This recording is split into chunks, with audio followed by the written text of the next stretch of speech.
The sea was still. Not calm. Still. A heavy, unmoving kind of quiet. The kind that made the traveler feel small. His boat floated, untouched. No wind pushing it forward. No waves against the hull. Just an endless stretch of open water, holding him in place. He sat unmoving. He wasn't sure how long he'd been like this. Maybe minutes, hours, longer. He couldn't tell. His hands rested on the oars, but they felt far away. His thoughts circled inward, looping, circling the same unanswered questions. Am I even going the right way? Does any of this even matter? Time blurred. The world around him faded. He wasn't sinking, not exactly, but he wasn't moving either. Just adrift. Stuck. Frozen somewhere between past regrets and future fears. Trapped in the space between them.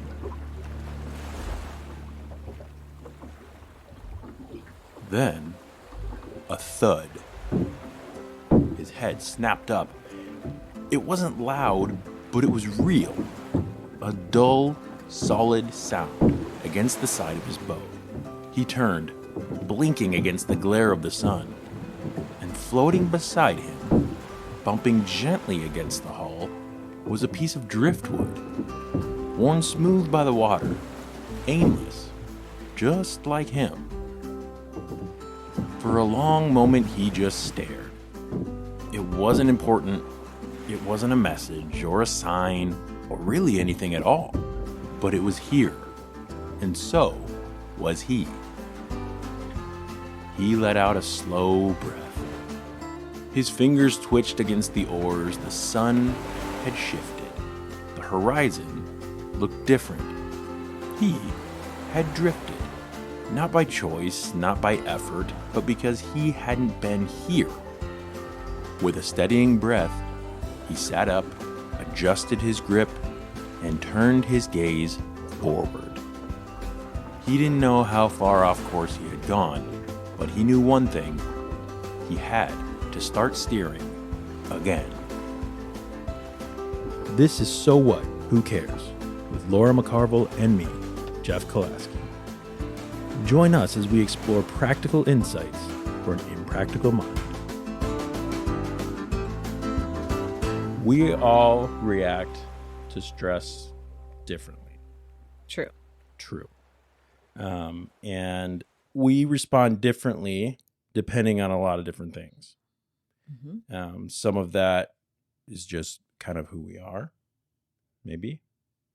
Maybe. Like it's what we've been through. Sure. Can play a part in that. Yep. What this situation is. And generally, there's a few different ways that we respond to that stress.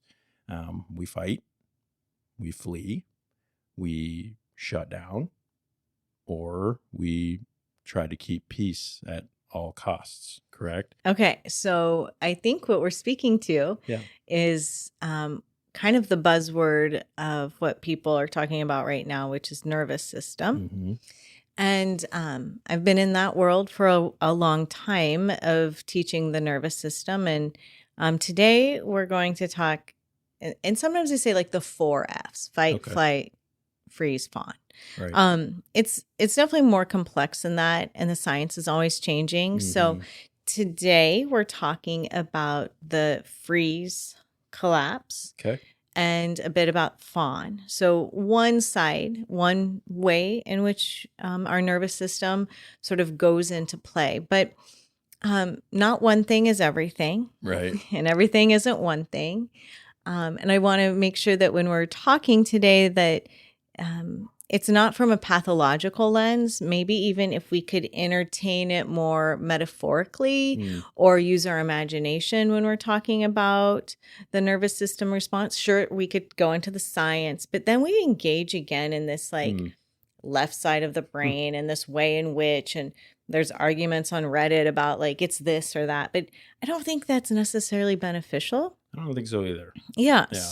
So we're not going to, I think we can just like touch into it a little bit more this way, like storytelling. You know that I like that. So today we're going to talk about freeze fawn with collapse and some other things in there.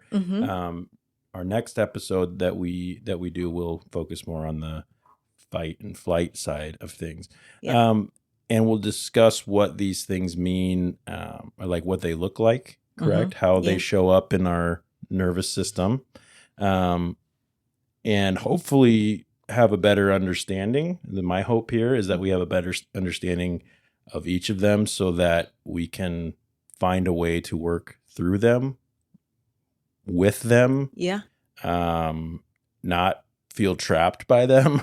Yeah. Is that kind of what we're hoping to do here? Yeah. Yeah. I think that's exactly what we're hoping to do. So the 4 F's, fight, flight, freeze, fawn. Why do we respond in these ways? Well, we go back to the understanding that we're wired for survival. And so these are part of our survival brain. This is so when we have threat, either real or perceived, then our brain does its job and goes into a survival. And today we're talking about freeze, collapse, fawn. So that would look like freeze, which is actually active. Freezing. Yeah. Right. And that's very active.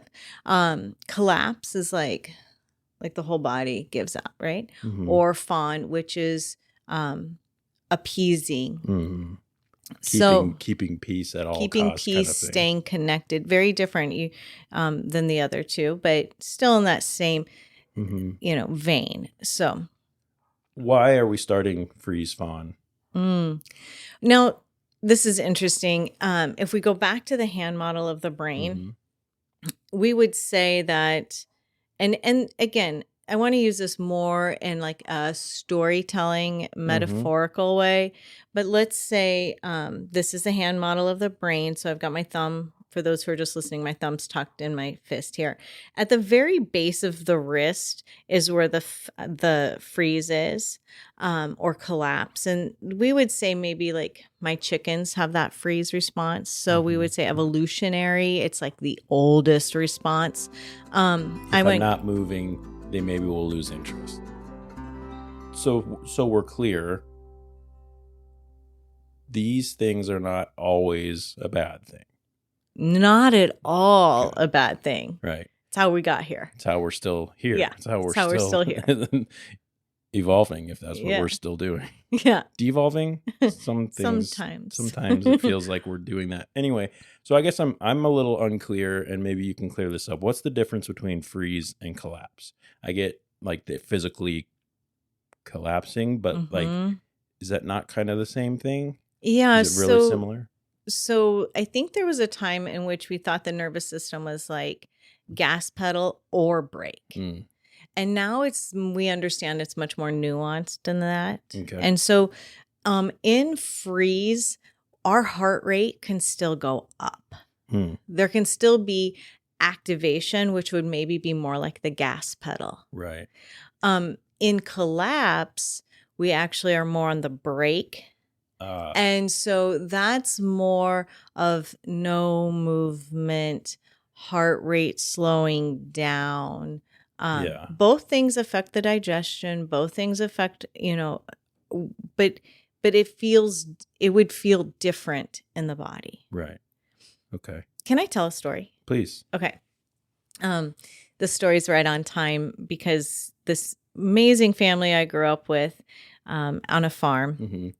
Recently, just yesterday, he actually had a heart attack and died. So my heart is like telling the story is so sweet because he played such a role in my life. So Yeah. there's this farmer, and his daughter and I were best friends.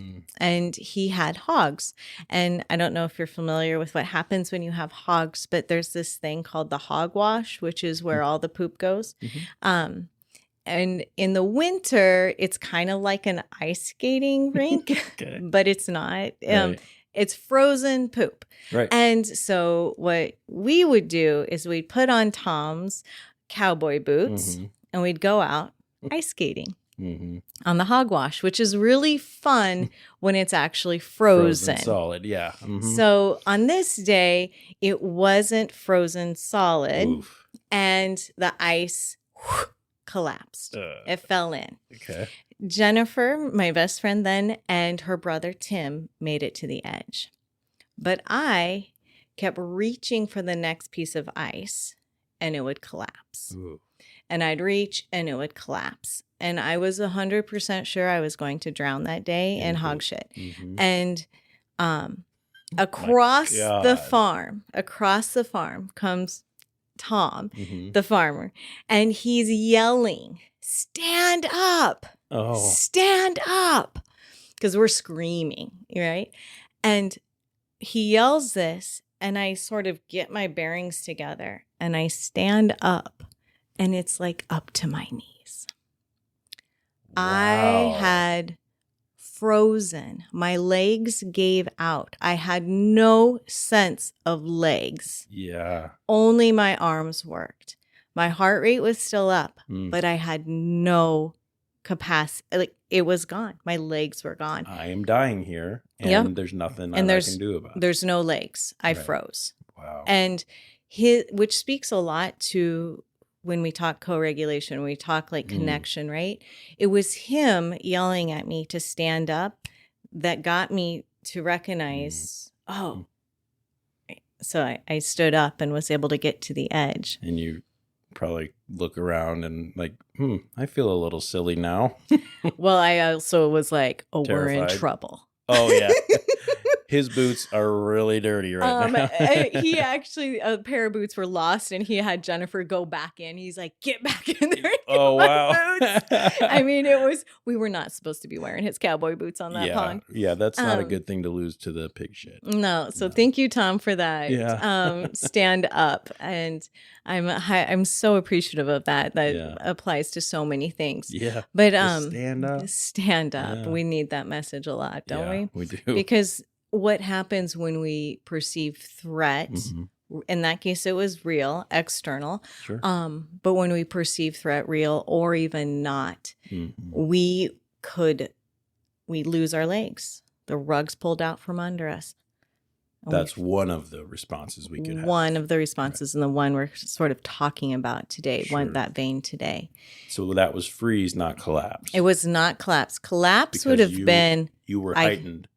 That's right. I was heightened. My heart rate was up, but could not feel my legs.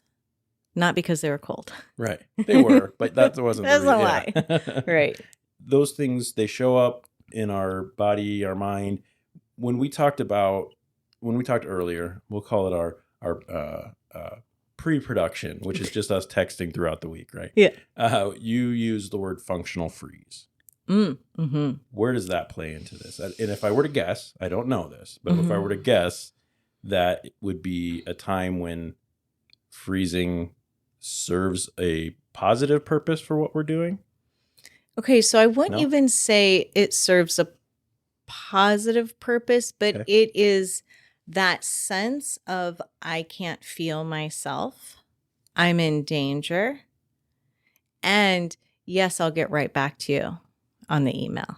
Like you're still functioning at your work or in your family, but you're not fully present. You don't have access to your sensations. You don't have access to even we talk about values. Like there's some things in which you're just yesing to or getting done, but you might even do that thing of like, I don't know. How did I get here? Oh, yeah. So you're still able to finish the conversation. You're still able to like you said, finish the email, do the thing, whatever it may be, but you're kind of just, so you still have your what's the word? You're functioning, you're still doing, I mean, at functional freeze, it's pretty self-explanatory. My teacher, Jane Clapp, in Movement for Trauma Recovery, she calls it activated freeze. And I like that because your muscles are still, like if you take your arm and you turn it on, you squeeze, like you're frozen, but you're still getting it done. You can imagine then the long term of that too. Oh, yeah. Like, I've got all these aches and my back hurts and my arm. It's like after you are driving through a snowstorm and you get out and you're like, oh, I'm so sore, I'm tired, my muscles are, but you weren't moving, you weren't doing anything. But okay, so in that case, that took a lot of presence to get through the snowstorm. Your body was on because you were in a higher state of adrenaline. That's like good stress. Sure. Right? I hope that you weren't necessarily in functional freeze. Okay. Unless that was the passenger. Yeah. Okay. So that's a great, that would be a great example, because in that case, the passenger would be like, yeah, I hope. Good job, honey. And I have no control over this. Right. So it's a bit different. Maybe words of encourment came easy, but but not. Okay. Yeah. So internal and external causes for this sort of thing can happen both. We've talked about some external. What are some things what are the internal causes for this? So some thoughts make thoughts and some thoughts make action. And so let's go back to when I fell in the ice skating pond. That event. Tell it what it was. That was, I know. It was not an ice skating pond. I know. Yeah. I didn't know it wasn't. It took days too to recover from that. No bad. From the sense of the smell, but not from the actual event. I knew I had survived. The event was over. I felt it was over. I didn't hold on to it anymore. So in that moment, it was external, but it never became an internal ruminating thought. It never became an internal experience where I was like, oh, that was so bad. I feel so bad. Or there was nothing left of it. When it was done, it was done.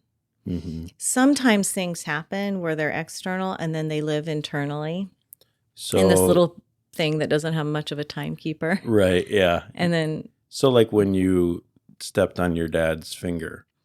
Oh, yeah. Right. Would that be? That would be something that lived internally as a truth that I broke my dad's fingernail, I was 4, impossible. But that was then a truth. I had thought, it had pictures, it had feelings, and I carried that with me. Right. Now, in the way of functional freeze, if it's internalized through for a long time, it can look then like not functional freeze. Let's move to collapse. Okay. It could look like depression.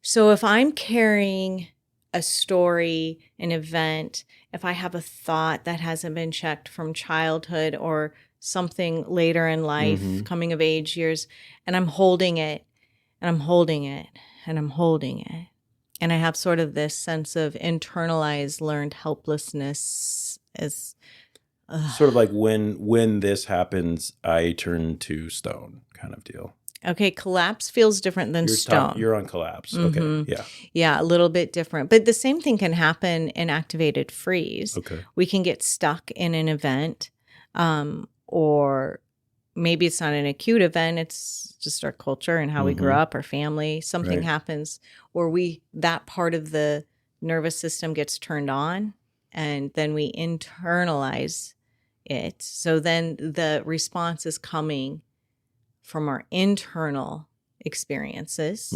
Our brain's responding to that. Okay. Does that make sense? So those same neurochemical drugs are being sent, the same action in the body is being sent, but nothing's going on out there. It's coming from in here. Right. And there may be things out there that are maybe subconsciously reminding me of it, but it's not from that. That's true too. Okay. And that counts. Okay. That's a big thing of being a human, our subconscious, which I can't wait to get into that because that's like, that's so fun and juicy. Yeah. But for sure that happens. So you talked about getting stuck in a freeze response or in any of these without realizing it? Or do I know it? Are we aware of that? So it's kind of interesting because sometimes we're aware and sometimes we're not. Sometimes it's so normalized too, or we identify with it, like maybe a kiddo. If we go to like kids, it's easier to look up at maybe a kiddo in collapse. We would maybe in school be like, oh, he's just so lazy. Ugh. So when I train teachers and I work in like nonprofits and work with people who work with kids, it's really important for us to learn how to recognize what's nervous system. And then sometimes prolonged states become like personality. Yeah. Or identity. Like I don't even want to give up this personality. Because I'm just a lazy person. Or I'm just lazy. Yeah. Right. Yeah. So unmotivated. They can get called names, right? It's now it's a title. Now it's a pathology. Yeah. Or they were so easy to parent. Yeah. Right? Those who tend to collapse or activated freeze or fawn, people go, oh, they're just so nice. They're so easy. Right. So culture plays a lot into these. We get rewarded and or punished for these things. Yes. Yeah. Yes, 100%. So our culture plays into it. Our familial values plays into it. Our role in which our family casts us, generational trauma plays into it. Everything plays into it. Epigenetics will play into it. So what are some ways that you feel that culture rewards these states? Well, I would say now, like an example, I guess. Okay, so I would say if we move to the fawn part, which fawn is so unique in the way in which all the other responses, you disengage from the threat. And fawn, you actually engage with the threat to appease it, to make it go away, to soften maybe what the threat could be. And so in that way, we can develop a lot of niceness, right? So is it something I'm doing, or is it I'm being so nice? I'm being nice to make the threat go away. And that becomes part of like a very rewarded, I don't know, what a good boy he is. Sure. What comes to my head when you talk about that is, so I've done quite a bit of like security training and de-escalation training and things like that. And that can feel a lot like the same. Oh yeah, like befriending the right, or not even necessarily befriending, but like being able to let's just say I'm in a position where I'm providing security for something. Right? Okay, an organization, an event, a person, whatever it may be, and you come in and you are very clearly a threat to whatever's happening. Okay, right? It is in my job and my training to go up and engage you, right? So, but not to aggravate you further, not to make the situation worse, not to cause a situation, but to connect with you, and give you an out, give you a reason to not progress further, and to cause a potential situation to go in a way that's not. That's a perfect example of fawn, but the difference is that you have agency over it. Yes, that was what I was interested to get into because there's a big difference there. We go back to like this. So the thing happens in which you go, oh, that kept me safe. The fawning of that. Or you have a perception, especially when we work with adults who are kind of remembering their childhood, let's say, or Uh-huh. you're sitting with like, oh, I really did this thing. And then I would say like, you were 7. Like Mm-hmm. you actually didn't have that kind of control. Right. Right. But we have this perception that we were able to change the environment by being so nice. Mm-hmm. And we were able to take the threat away, that then we go, oh, I see. So some of that can become conscious. The nervous system responses are not like conscious choices. They happen autonomically. They happen like Right. fast, right? But fawning can, it's like that. It's so quick, it's so fast, it's so easy. You said this thing where you went through training Mm-hmm. to be able to de-escalate or connect with this person, and so that whole thing right there, you were in training, you had agency, there was the point to it, it was your Sure. actual job, you're an adult. But that action of like being like Mm-hmm. nice to manage threat, that's a bit different when it's Right. so just comes from that Reactive? automatic. Yeah. That automatic. just, Yeah. right. Just like the freeze, like, right. Like any of those other responses, Right. they're that fast. So what do we do about it? I mean, obviously we've talked about that that there is sometimes some benefit of this response, right? Yes. Because huge.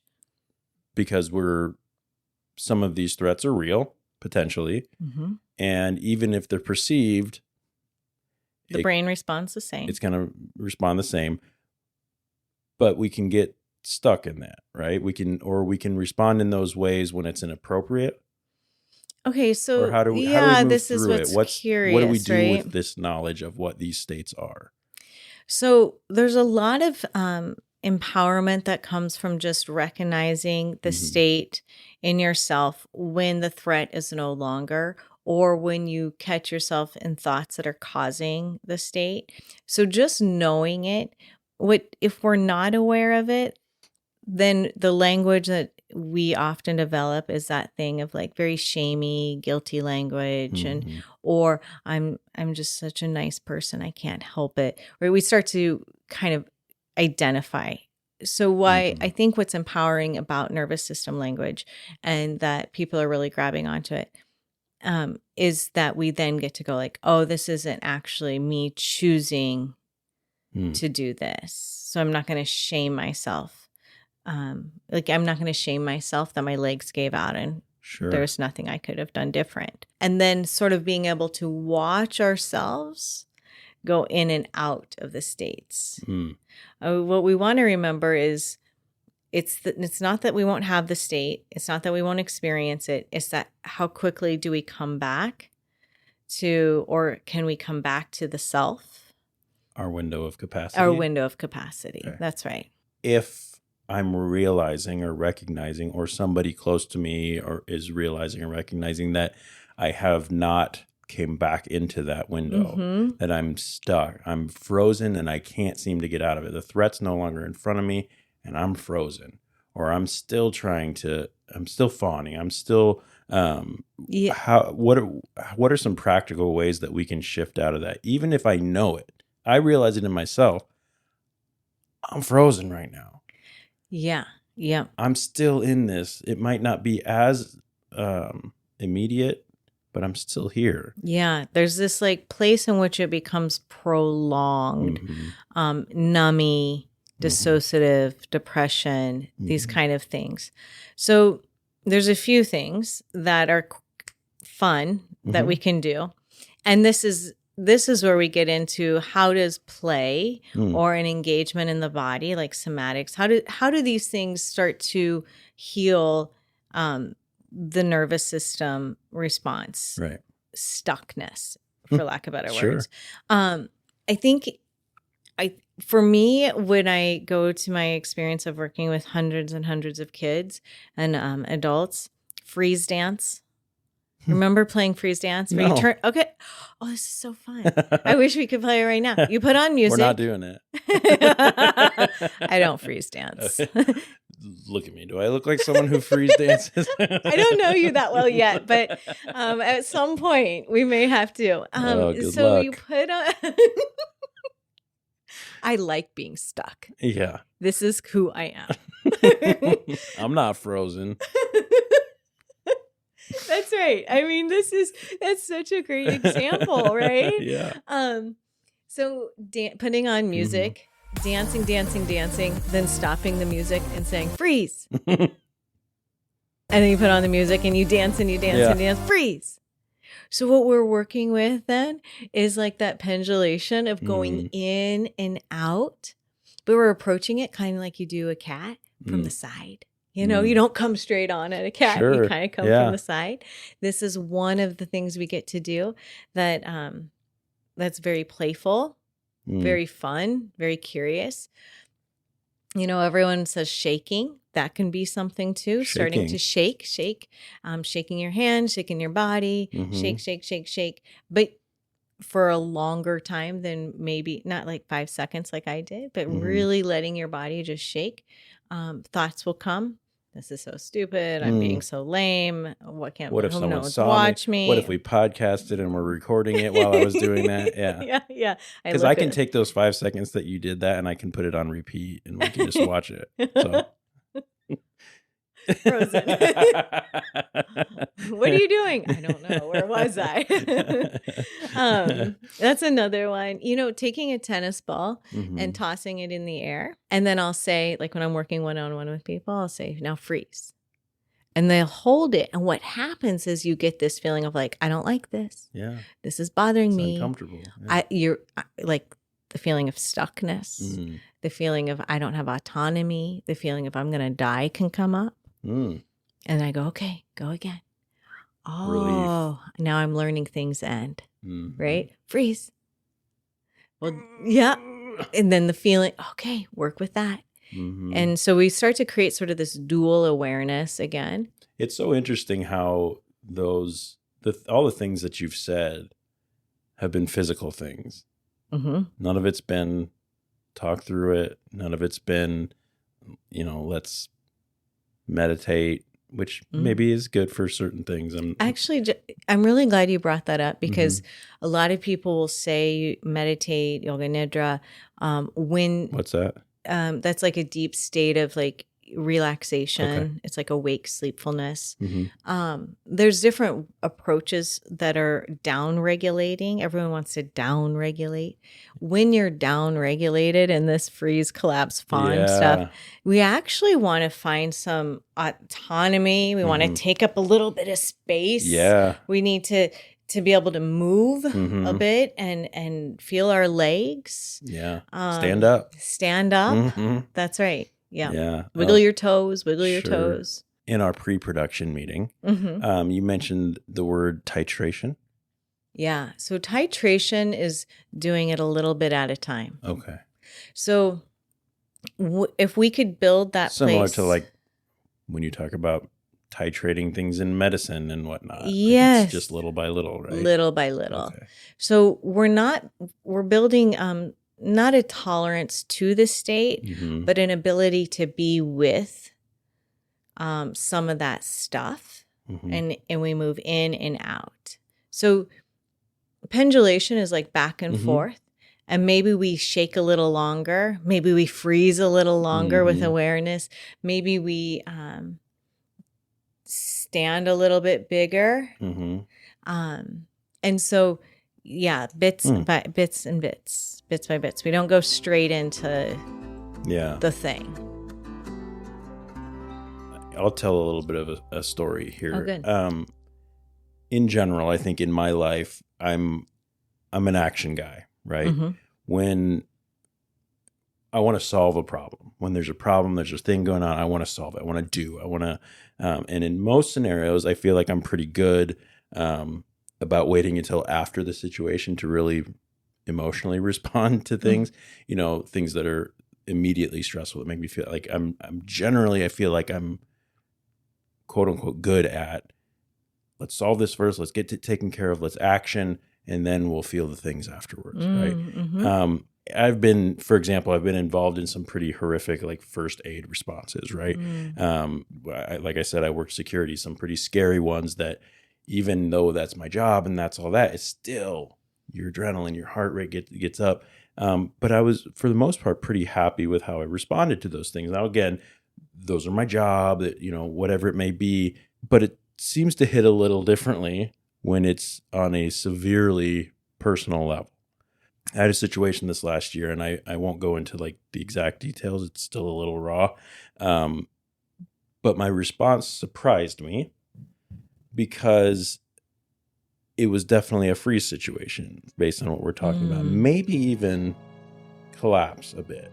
Because, so we had some pretty heavy stuff going on at home. We've alluded to that in past conversations. When it hit me, it was like all of my attempts to problem solve had failed. So my brain wouldn't let me, it felt like, it wouldn't let me fight because the people involved were too important to me. And so I couldn't fight. And for that same reason, I couldn't flee because that to me, like, wasn't an option, right? So, but my stress level was so high. I mean, I could taste metal in my mouth, which I read. That's a great cue too. Yeah. Which I read that a lot of times saliva glands can do certain weird things. And that's, for the first time in my life in the past year, I found out that was a thing that happened to me, right? Yeah. But what I did when my problem solving, talk it out, figure it out, work it out, that had failed. And the stressful thing is right here in front of me. I can't fight it. I had the wherewithal to say, I can't risk what would happen if I fought this thing. I can't run away, even though that might feel like what I want to do right now. I can't. So what I did was nothing. I became basically useless. And that was like, I can't help. I can't offer good words. I felt like I was of no use to anyone, including myself. And I froze. Like, I felt like I could barely even blink. I was just kind of like... And everything after that is kind of a blur. Like, I don't really know what immediately happened. Can I ask, not for detail, but was it an acute moment?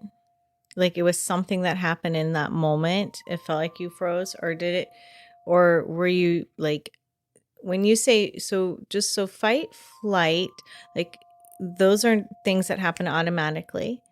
Your strategies that you had seem really solid. Like, you have like problem solving and you have a lot of solid strategy. You wouldn't have been able to, if you were going to fight or flight, you wouldn't have had a choice. Your body just would have done the thing. I'm fucking out, right? And would have stormed out. So that you were saying I couldn't do that. Well, so I'm hearing like you still had agency or awareness of some sort, but maybe the overwhelm, or was it an acute moment, or did it feel like was it one of those things that happens over time and it was an overwhelm? Yeah. Okay. Yeah. I don't think it was an acute moment. Truthfully, I can't remember I can't think of a time where I had no agency over how I responded. I don't know. Yeah. So to me, what I'm hearing, and if I'm wrong, you just let me know. To me, what I'm hearing is that prolonged stress, or the overwhelm did send you into a collapse. And it wasn't a choice. If you could have come up with strategy, you would have. I was out. And that, when you go into that state, when you land there, you have no choice. It's done for you to keep you alive. Because now what your brain isn't worried about keeping your people alive around you. It wants you to stay alive.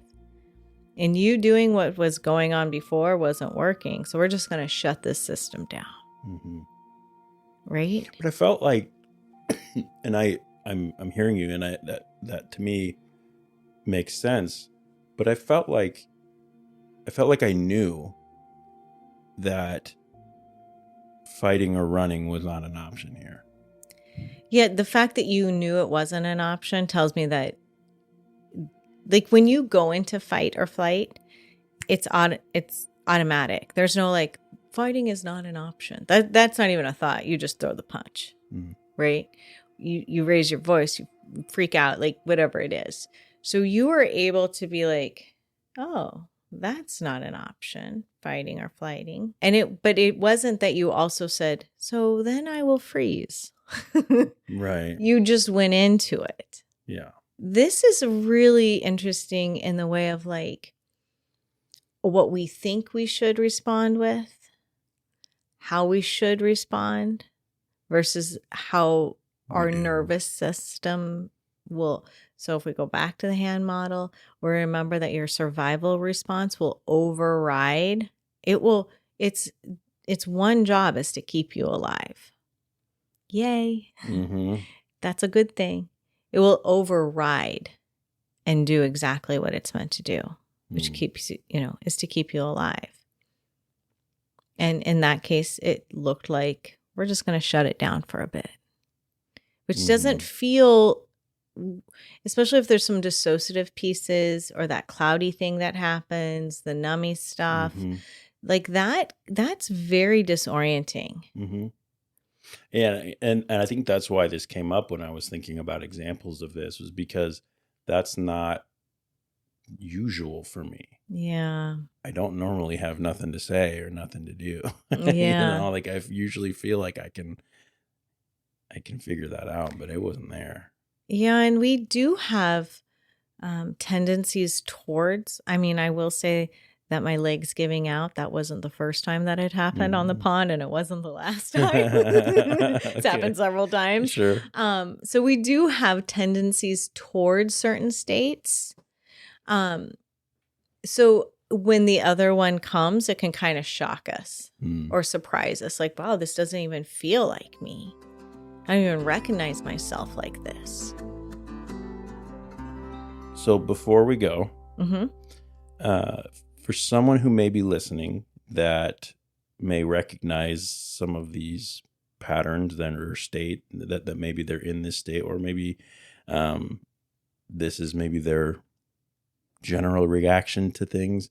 I like to end our episodes with something that we can do right now, like something today, even if it's just a small thing, to start kind of shifting or helping us through this. Do you have something that you want to give to me and our friends? Yeah.